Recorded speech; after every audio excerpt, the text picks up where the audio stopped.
Welcome back. I'll be showing you how to hard reset your Samsung Galaxy A05. Now for this one, we're gonna have to go into recovery mode. And to get into recovery mode, just go ahead and switch off your phone.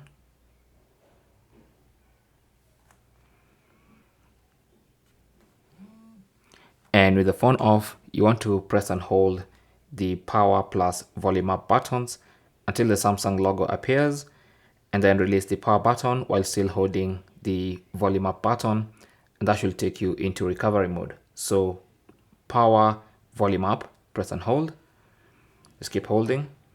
Samsung logo appears, let go of the power button, keep holding the volume up button, and the phone should boot into recovery mode.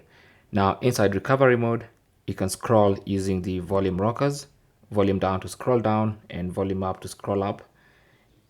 So scroll to wipe data / factory reset, and then use the side key or the power button to accept.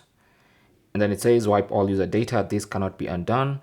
All data on this device will be erased. So scroll down to select factory data reset and press the side key to confirm. Now at the bottom, you'll see the process until it says data wipe complete. Then now you can select reboot system now. And that's going to restart your phone after clearing all your user data or resetting your phone back to factory default settings. So it should boot up to the initial setup screen where you choose your language.